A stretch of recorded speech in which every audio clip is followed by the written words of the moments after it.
Hello friend, स्वागत है आपका एनक्यू स्टडी यूट्यूब चैनल पर।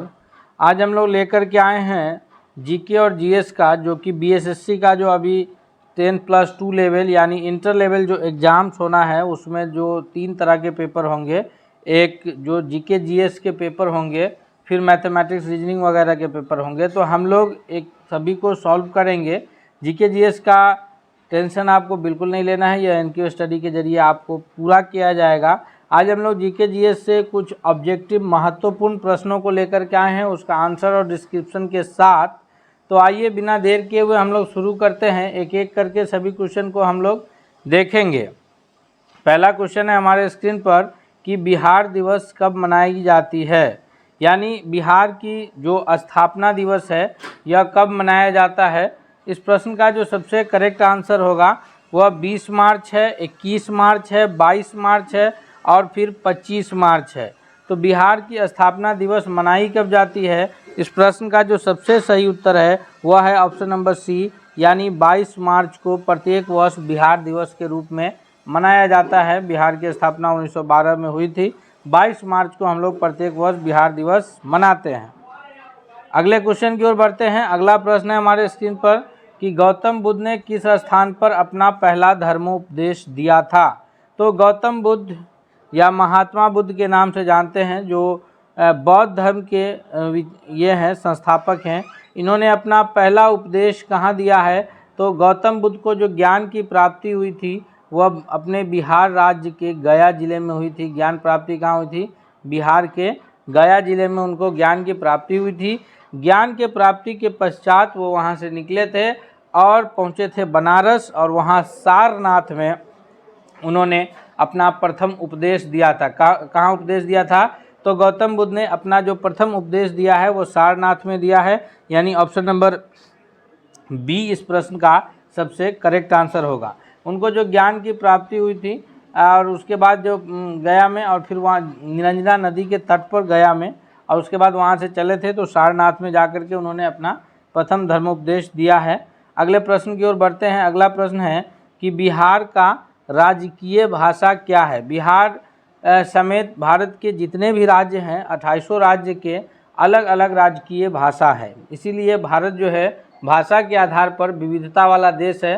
भारतीय संविधान के 8वीं अनुसूची में, याद रखिएगा ये सारे इंपॉर्टेंट बात जो भी हम बता रहे हैं वो सब कुछ इंपॉर्टेंट बात है। कि भारतीय संविधान के 8वीं अनुसूची में 22 भाषाओं का जिक्र किया गया है, जो कि अगर भाग की बात करें तो 22वां भाग है। अनुसूची की अगर बात करें तो 8वीं अनुसूची में 22 भाषाओं का जिक्र किया गया है। उसमें से बिहार की राजकीय भाषा क्या है। दोस्तों, हम आपको सभी क्वेश्चंस का डिस्क्रिप्शन के साथ जो है आंसर कवर कर रहे हैं। हम आप उम्मीद करेंगे कि आपको यह वीडियो ज़रूर पसंद आया होगा, और आप इस वीडियो को ज़रूर लाइक करेंगे तथा दोस्तों के बीच भी से शेयर करेंगे। और अगर आप चैनल पर नए हैं तो चैनल को ज़रूर सब्सक्राइब कीजिएगा, ताकि कोई भी वीडियो आप तक मिले। और जिस तरह से हम लोगों ने फ्री ऑफ कॉस्ट बीपीएससी शिक्षक भर्ती का क्लास चलाया है रेगुलर, उसी तरह से इसका भी बीएसएससी का भी क्लास रेगुलर चलेगा। तो बिहार की राजकीय भाषा क्या है, हिंदी उर्दू है, संस्कृत व उर्दू है, हिंदी व संस्कृत है। इस प्रश्न का सबसे करेक्ट आंसर होगा वह होगा कि बिहार की जो प्रथम राजकीय भाषा है वह हिंदी है, और दूसरी राजकीय भाषा उर्दू है, यानी ऑप्शन नंबर ए जो है वो सबसे करेक्ट आंसर हो जाएगा। अगले क्वेश्चन की ओर बढ़ते हैं कि मूल रूप से बिहार शब्द का अर्थ क्या है। हम लोग का राज्य बिहार है, इस बिहार शब्द का अर्थ क्या है। बिहार शब्द का अर्थ बौद्ध मठ के रूप में है, या फिर देवदूतों की भूमि है, या हरियाली का प्रदेश है, या फिर आर्यों का प्रदेश है। मूल रूप से इसका मूल अर्थ क्या है, तो अगर हम लोग मूल अर्थ की बात करेंगे, बिहार शब्द का जो मूल अर्थ है वह है बौद्ध मठ। बौद्ध विहार का जो उत्पत्ति है वो विहार से हुआ है। विहार का अर्थ होता था ठहरने की जगह। क्योंकि बौद्ध धर्म के जो लोग होते थे, जो बौद्ध के उपदेशों को पहुंचाते थे लोगों तक, तो उन्हें कहा जाता था भिक्षु। भिक्षु जो है वो मतलब बौद्ध के उपदेशों को पहुंचाने के लिए जगह जगह की यात्राएं करते थे, और क्योंकि बरसात के मौसम में उन्हें यात्रा करने में दिक्कत होती थी, तो ठहरने के लिए एक जगह बना होता था जिसको बौद्ध मठ के नाम से जानते हैं, उसी को विहार कहा जाता था, और उसी से अपने राज्य का नाम बिहार पड़ा है। अगला क्वेश्चन है कि बक्सर के युद्ध में, जो कि बक्सर का युद्ध कब हुआ था, प्रश्न में ही एक प्रश्न का उत्तर है आपको कि बक्सर का युद्ध 1764 ईस्वी में हुआ है। अंग्रेजी सेना का नेतृत्व कौन कर रहे थे? बक्सर के युद्ध जो हुआ बक्सर में, तो वहाँ जो है तीन लोगों की, एक मुग़ल बादशाह की और फिर शुजाउद्दौला की और ये बंगाल के नवाब, तीनों की संयुक्त सेनाएं जो है वो बक्सर में लड़ी थी। उस वक्त बक्सर के युद्ध का जो नेतृत्व कर रहा था वो कौन कर रहा था? रॉबर्ट क्लाइव था, वारेन हेस्टिंग था, या फिर हेक्टर मुनरो था, या चार्ल्स आयर कूट था। तो बक्सर के युद्ध में जो अंग्रेजी सेना का नेतृत्व कर रहा था वो था हेक्टर मुनरो, यानी ऑप्शन नंबर सी जो है वो सबसे करेक्ट आंसर है। अगले सवाल की ओर बढ़ते हैं हम लोग। अगला प्रश्न है कि पलासी की लड़ाई जो कि 1757 में हुई है, पलासी की लड़ाई में अंग्रेजी सेना का नेतृत्व किसने किया? रॉबर्ट क्लाइव ने, हेक्टर मुनरो ने, या वारेन हेस्टिंग ने, या फिर इनमें से कोई नहीं। तो रॉबर्ट क्लाइव जो है वो पलासी की लड़ाई जो 1757 ईस्वी में हुई थी उसमें रॉबर्ट क्लाइव जो है वो अंग्रेजी सेना का नेतृत्व करने वाला था। अगले प्रश्न की ओर बढ़ते हैं कि बिहार में सबसे कम लिंगानुपात, यानी बिहार का तो लिंगानुपात वैसे कम ही है, लेकिन उसमें भी बिहार में जो सबसे कम लिंगानुपात है वह कौन से ज़िला का है? मुंगेर का है, या सहरसा का है, या गोपालगंज का है, या मधेपुरा का है? बिहार का जो कुल लिंगानुपात है बहुत जगह 918 लिखता है, बहुत जगह 916 लिखता है, तो इसमें कन्फ्यूज नहीं होना है। बिहार का लिंगानुपात कम है, यानी 1000 पुरुष पर यहाँ महिलाओं की संख्या 918 या 916 के आसपास है। लेकिन जो सबसे कम अगर लिंगानुपात की बात करें तो वह मुंगेर ज़िले का है, जहाँ सबसे कम है लिंगानुपात। और सबसे अधिक अगर हम लोग लिंगानुपात की बात करें बिहार में, प्रति 1000 पुरुष पर महिलाओं की संख्या 1000 से जो ज़्यादा है वह गोपालगंज का है, यहाँ अधिक लिंगानुपात है। सबसे अधिक लिंगानुपात गोपालगंज में, और सबसे कम लिंगानुपात जो है वो बिहार के मुंगेर ज़िला में। अगला प्रश्न है कि बिहार का राजकीय पुष्प यानी राजकीय फूल कौन सा है? बिहार का राजकीय फूल कमल है, या गेंदा है, या फिर गुलाब है? इस प्रश्न का सबसे सही उत्तर क्या होगा? तो इस प्रश्न का जो सबसे करेक्ट आंसर होगा कि बिहार का जो राजकीय फूल है वह गेंदा है, यानी ऑप्शन नंबर बी जो है 8वां नंबर प्रश्न के लिए सबसे करेक्ट आंसर हो जाएगा कि राजकीय पुष्प कौन सा है? वह गेंदा है। हम एक एक प्रश्न को डिस्क्रिप्शन के साथ बताते चलते हैं। हम आप लोगों से गुजारिश करेंगे कि आप चैनल पर अगर नए हैं तो चैनल को जरूर सब्सक्राइब कीजिएगा। बढ़ते हैं अगले क्वेश्चन की ओर कि प्रथम बौद्ध परिषद का आयोजन कब हुआ? कहाँ हुआ था? 4 प्रमुख बौद्ध संगीतियाँ हुई है, तो प्रथम बौद्ध संगीति कहाँ हुआ, दूसरा बौद्ध संगीति कहाँ हुआ, तीसरा बौद्ध संगीति कहाँ हुआ, और चौथा बौद्ध संगीति कहाँ हुआ है? तो हम लोग एक एक करके देखते हैं। प्रथम बौद्ध संगीति जो है वो हुआ है राजगीर में। दूसरा जो बौद्ध संगीति हुआ है दूसरा वो कहाँ हुआ है? दूसरा बौद्ध संगीति हुआ है वह वैशाली में हुआ है। तीसरा बौद्ध संगीति जो हुआ है वह हुआ है पाटलिपुत्र में, और चौथा जो हुआ है वह कुंडलवन कश्मीर में। यानी इसका आंसर जो सही उत्तर होगा वो ऑप्शन नंबर डी होगा। जी, इस प्रश्न का सबसे करेक्ट आंसर क्या होगा? Option number D. अगले क्वेश्चन की ओर बढ़ते हैं कि जय हिंद का नारा किसने दिया था? जय हिंद का नारा सुभाष चंद्र बोस ने दिया था, या जवाहरलाल नेहरू ने दिया था, या फिर मोतीलाल नेहरू ने दिया था, या फिर महात्मा गांधी ने दिया था? बहुत सारे नारे जो है हमारे महापुरुषों के द्वारा आज़ादी की लड़ाई के दौरान दिए गए थे, तो उसमें से जय हिंद का नारा किसने दिया था? इस प्रश्न का जो सबसे सही उत्तर होगा वो कौन सा होगा? तो जय हिंद का जो नारा दिए हैं, जी इस प्रश्न का सबसे करेक्ट आंसर है जय हिंद का नारा कौन दिए हैं? वह सुभाष चंद्र बोस दिए हैं, यानी ऑप्शन नंबर ए जो है वो सबसे। अगला प्रश्न है हमारे स्क्रीन पर कि देश बंधु की उपाधि किससे संबंधित है? देश बंधु के जो उपाधि है वो बहुत सारे जो हमारे फ्रीडम फाइटर्स हैं उन्हें अलग अलग उपाधियों से ये किया गया था, तो उसमें से देश बंधु की उपाधि किन्हें दी गई है? बी.आर. अम्बेडकर को, या फिर चित्तरंजन दास को, या बिपिन चंद्र पाल को, या फिर रविंद्रनाथ टैगोर को? तो देश बंधु की जो उपाधि दी गई है वह दिया गया है C.R. दास या चित्तरंजन दास। ऑप्शन नंबर जो इसका सबसे करेक्ट आंसर है वो ऑप्शन नंबर बी है कि चित्तरंजन दास को जो है वो देश बंधु की उपाधि दी गई है। अगला प्रश्न है कि गांधी इरविन समझौता कब हुआ था? गांधी इरविन समझौता गांधी जी और लॉर्ड इरविन के बीच हुआ था, जिसको दिल्ली समझौता के नाम से भी जानते हैं। गांधी इरविन समझौता को किससे नाम से जानते हैं? तो गांधी इरविन समझौता को दिल्ली की समझौता के नाम से भी जानते हैं। याद रखेंगे ये समझौता 1931 में हुआ है, 1931 में कब हुआ है? तो यह 5 मार्च 1931 को हुआ है, यानी ऑप्शन नंबर बी इसका सबसे सही जवाब है। अगले प्रश्न की ओर बढ़ते हैं कि भारत का जो एकांतिक आर्थिक अपवर्जक क्षेत्र है, जिसको हम लोग एक्सक्लूसिव इकोनॉमिक जोन के नाम से जानते हैं, यह समुद्री तट से कितना समुद्री मील तक का क्षेत्र जो है वह भारत का आर्थिक अपवर्जक क्षेत्र कहलाता है। इस प्रश्न का सबसे करेक्ट आंसर 100 मील, 200 मील, 300 मील या 400 मील है। चूँकि हमने शुरू में ही बताया था कि इस वीडियो में हम लोग इतिहास, भूगोल और ख़ासकर जो ये पोल साइंस है उससे रिलेटेड क्वेश्चन को कवर कर रहे हैं। तो इसका जो सबसे करेक्ट आंसर है वो 200 समुद्री मील है, ये जो आर्थिक अपवर्जक क्षेत्र है। अगला है कि भारत में निम्नलिखित में से किस राज्य की तट रेखा सबसे लंबी है? जब हम लोग पढ़ते हैं तो भारत का अगर मैप हम लोग ड्रॉ करें इस तरह से, तो भारत का जो पूरा मैप है, अगर हम लोग इधर बात करें गुजरात, महाराष्ट्र, केरल, तमिलनाडु, आंध्र प्रदेश, उड़ीसा, ये सारे राज्य जो हैं ये अलग अलग समुंदर से घिरे हुए हैं। जैसे इधर पश्चिम में हमारे अरब सागर है, इधर बंगाल की खाड़ी है, इधर अरबियन सी है, इधर बंगाल की खाड़ी है और नीचे जो है वो हिंद महासागर है।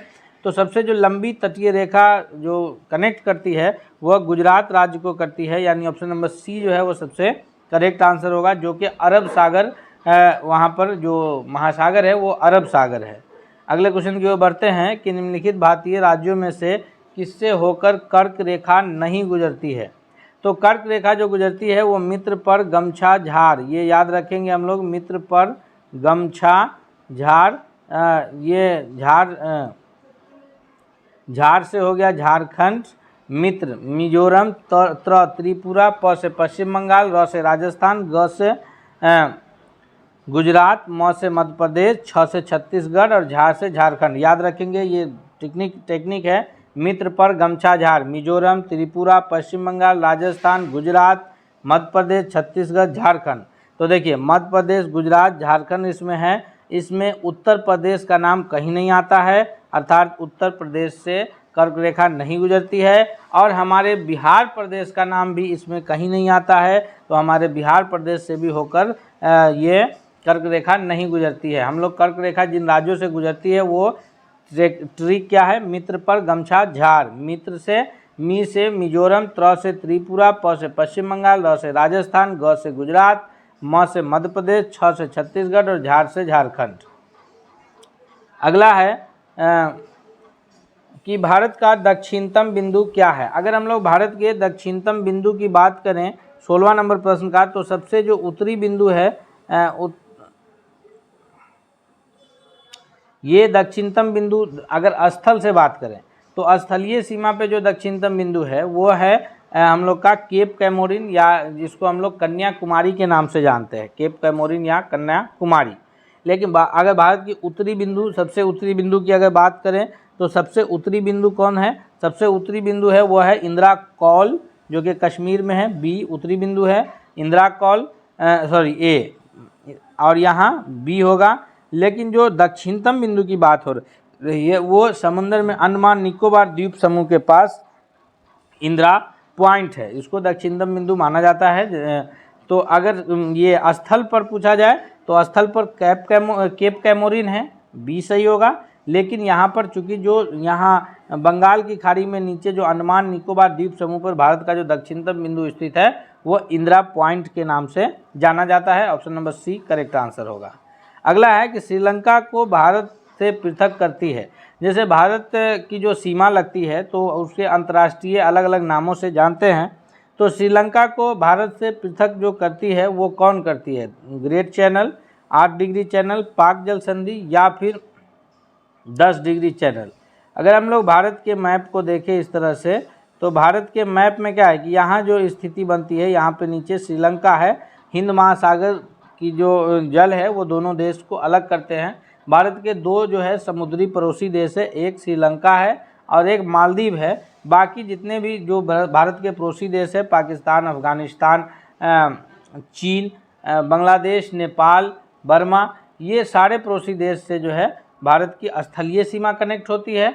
लेकिन भारत के दो पड़ोसी देश ऐसे हैं जिनसे भारत की जलीय सीमा कनेक्ट होती है, वो एक श्रीलंका है और एक मालदीव है। तो श्रीलंका को जो भारत से अलग करता है वो पाक जल संधि है, यानी ऑप्शन नंबर सी इसका करेक्ट आंसर है।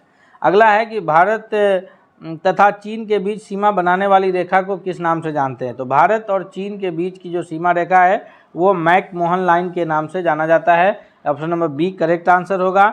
भारत पाक के बीच जो है वो रेड क्लिफ लाइन है, क्योंकि रेड क्लिफ ने ही रेखा खींचा था, और चूंकि उस वक्त जब रेखा खींचा गया था तो पूर्वी पाकिस्तान के रूप में बांग्लादेश, जो अभी वर्तमान आधुनिक बांग्लादेश है, वो एक पूर्वी पाकिस्तान था। तो हम लोग ये कह सकते हैं कि भारत और बांग्लादेश के बीच की जो सीमा रेखा है वो भी रेड क्लिफ रेखा के नाम से जानी जाती है। डुरंड रेखा अभी वर्तमान में पाकिस्तान और अफगानिस्तान के बीच की सीमा रेखा है। हालांकि यह जो है, जो डुरंड रेखा है, यह अंग्रेज़ों ने भारत और अफगानिस्तान के बीच खींचा था 1893 में, क्योंकि उस वक्त अंग्रेज की शासन यहाँ था और पूरा पाकिस्तान का जो एरिया है वो स्थलीय एरिया, वो वहाँ तक अखंड भारत था। तो उन्होंने जो है वो डुरंड रेखा खींच करके अफगानिस्तान को अलग किया था, लेकिन अभी वो वर्तमान में भारत और पाकिस्तान और अफगानिस्तान की सीमा रेखा को जोड़ती है। अगले सवाल की ओर बढ़ते हैं कि भारत का सबसे लंबा जो अंतर्राष्ट्रीय सीमा है वो किस देश के साथ है?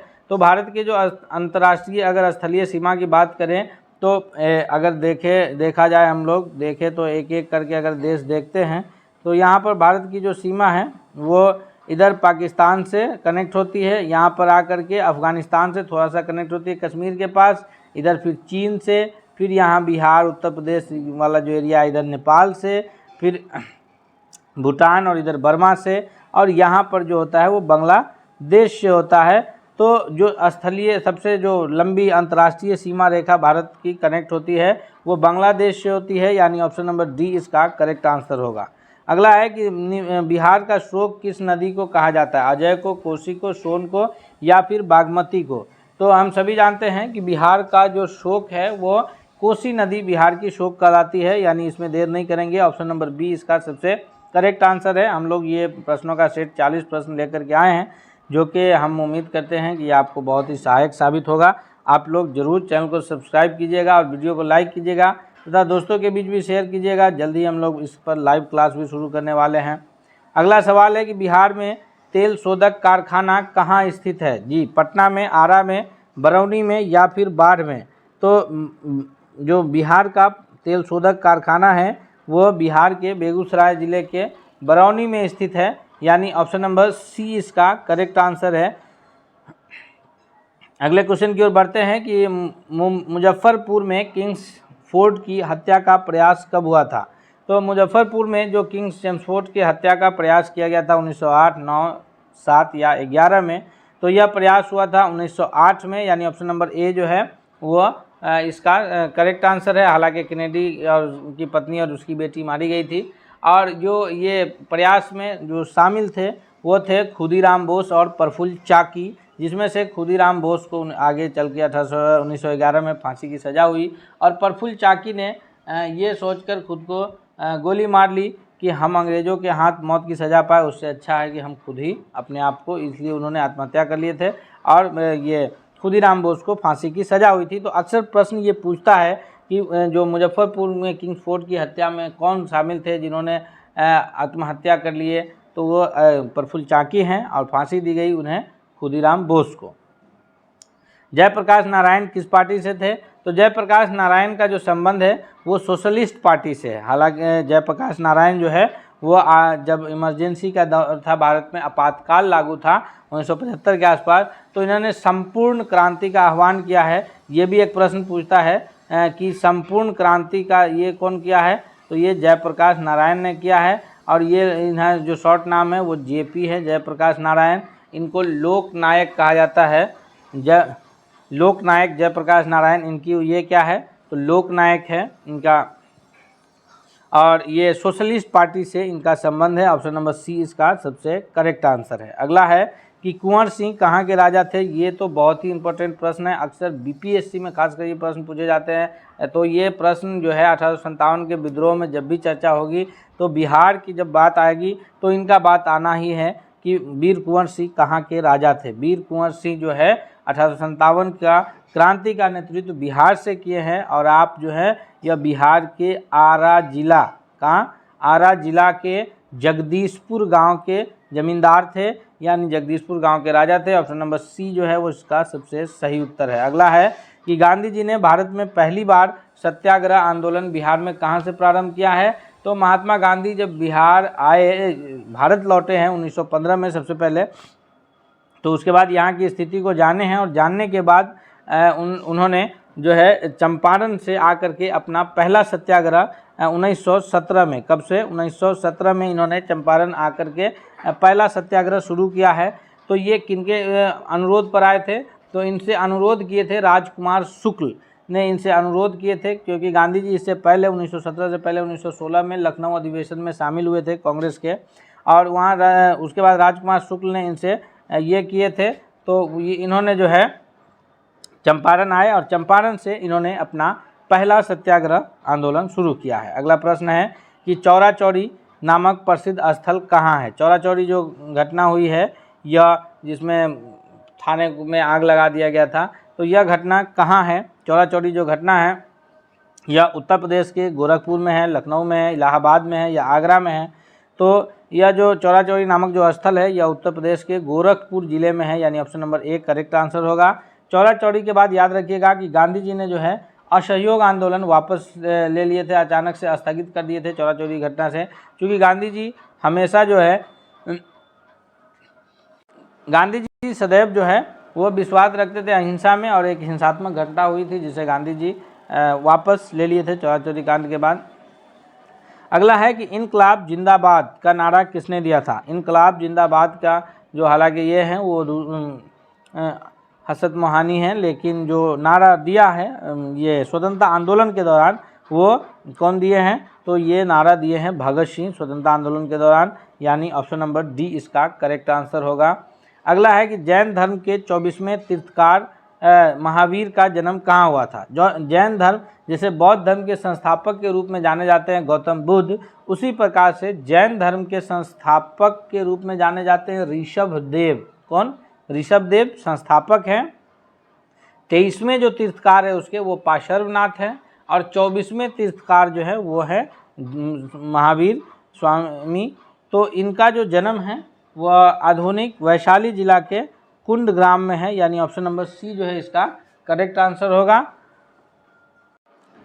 अगले क्वेश्चन की ओर बढ़ते हैं कि गौतम बुद्ध को किस नदी के किनारे ज्ञान की प्राप्ति हुई थी? गौतम बुद्ध जब ज्ञान की खोज में निकले थे तो वो बिहार के गया जिला पहुँचे थे, और वहाँ उन्होंने जो है एक नदी के किनारे ये किया।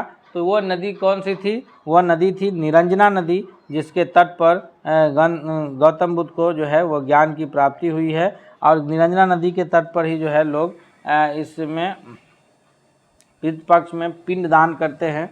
तो इस प्रश्न का जो सबसे करेक्ट आंसर है ऑप्शन नंबर बी है। अगले सवाल की ओर बढ़ते हैं कि तृतीय बौद्ध संगीति का आयोजन कहाँ हुआ था? हम लोग पीछे भी इस पर चर्चा किए हैं कि प्रथम बौद्ध संगीति राजगीर, दूसरा बौद्ध संगीति वैशाली, तीसरा बौद्ध संगीति पाटलिपुत्र और चौथा बौद्ध संगीति कुंडलवन जो कि कश्मीर में पड़ता है। तो ये 4 बौद्ध संगीतियाँ हैं क्रमशः, जिसको हम लोग को याद रखना है। प्रथम राजगीर, दूसरा वैशाली, तीसरा पाटलिपुत्र, चौथा कुंडलवन। तो ऑप्शन नंबर सी इसका सबसे करेक्ट आंसर है। अगला सवाल है कि हर्यक वंश का दूसरा शासक कौन था? हर्यक वंश की जो स्थापना है बिंबिसार ने किया है, और जो दूसरा शासक है इसका वह है अजातशत्रु। अजातशत्रु ने अपने पिता बिंबिसार की हत्या करके शासक बना था, और अजातशत्रु की भी हत्या करके उदयन यानी अजातशत्रु का पुत्र शासक बना है। तो जो दूसरा शासक है वो अजातशत्रु है। ऑप्शन नंबर ए इसका सबसे करेक्ट आंसर है। अगले सवाल की ओर बढ़ते हैं कि मौर्य साम्राज्य का संस्थापक कौन था? मौर्य साम्राज्य के संस्थापक बिंदुसार है, अशोक है, या धनानंद है, या फिर चंद्रगुप्त मौर्य हैं। तो मौर्य वंश की जो स्थापना हुई है, जो मगध महाजनपद था उसमें सबसे पहले 3 वंश ने शासन किया है। एक हर्यक वंश किया है जिसका शासक अजातशत्रु था, दूसरा जो वंश शासन किया उसके बाद शिशुनाग वंश किया है, और तीसरा जो वंश शासक किया है वो नंद वंश ने उसमें शासन किया है। नंद वंश के समय ही उस पर सिकंदर का आक्रमण हुआ था, और जो उसके बाद नंद वंश के धनानंद को हरा करके चंद्रगुप्त मौर्य ने मौर्य साम्राज्य की स्थापना किए थे, यानी ऑप्शन नंबर डी जो है वो इसका करेक्ट आंसर है। मौर्य साम्राज्य की स्थापना कौन किए थे? चंद्रगुप्त मौर्य। और इनको जो सहयोग मिला था वो किसका मिला था? तो चंद्रगुप्त मौर्य का प्रधानमंत्री कौन था? चंद्रगुप्त मौर्य का प्रधानमंत्री मेगास्थनी, चाणक्य, सेलुकस या भद्रबाहु। तो अभी जो हम पीछे एक सवाल किए थे कि इनको सहयोग किसका मिला था, तो चंद्रगुप्त मौर्य को जो सहयोग मिला था वो चाणक्य का, जिनका अन्य नाम विष्णुगुप्त क्या है, याद रखेंगे हम लोग, विष्णुगुप्त नाम है, या फिर इनको जो है कौटिल्य के नाम से भी जाना जाता है। ये तीनों इन्हीं के नाम हैं। इन्होंने एक पुस्तक की रचना की है जिसको अर्थशास्त्र कहा जाता है। पुस्तक का नाम क्या है? अर्थशास्त्र है। तो चाणक्य, विष्णुगुप्त या कौटिल्य रचना किसकी किए हैं? अर्थशास्त्र की किए हैं। ये मेगास्थनीज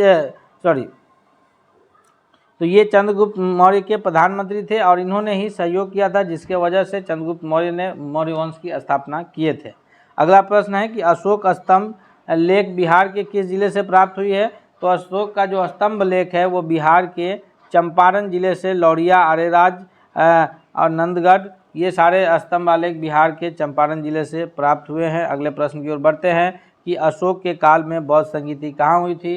तो अभी हम लोग देखे थे कि जो तीसरी बौद्ध संगीति पाटलिपुत्र में हुआ था वो अशोक के ही शासनकाल में हुआ था, यानी ऑप्शन नंबर ए जो है वो करेक्ट आंसर होगा। तीसरा बौद्ध संगीति अशोक के शासनकाल में, पहला राजगीर में, दूसरा वैशाली में और चौथा कश्मीर में हुआ था। अगला सवाल है कि संसद का अस्थाई सदन है, संसद का अस्थाई सदन लोकसभा, राज्यसभा या दोनों? तो संसद का जो अस्थाई सदन है वो राज्यसभा है, यानी ऑप्शन नंबर बी इसका सबसे करेक्ट आंसर है। अगले प्रश्न की ओर बढ़ते हैं कि राज्यसभा के लिए राष्ट्रपति द्वारा कितने सदस्य नामित किए जाते हैं? तो राज्यसभा के लिए जो राष्ट्रपति मनोनीत करता है वो कुल राष्ट्रपति महोदय मनोनीत करते हैं कितने?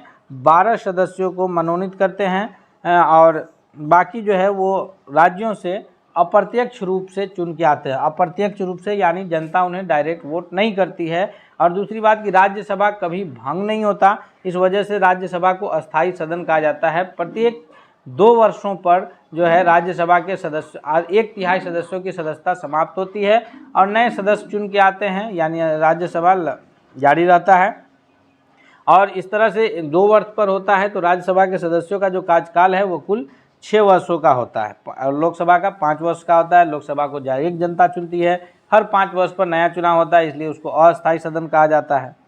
अगला सवाल है कि बिहार में राज्यसभा के कितने सदस्य हैं? तो बिहार में राज्यसभा के सदस्यों की संख्या 16 है, option number A correct answer होगा।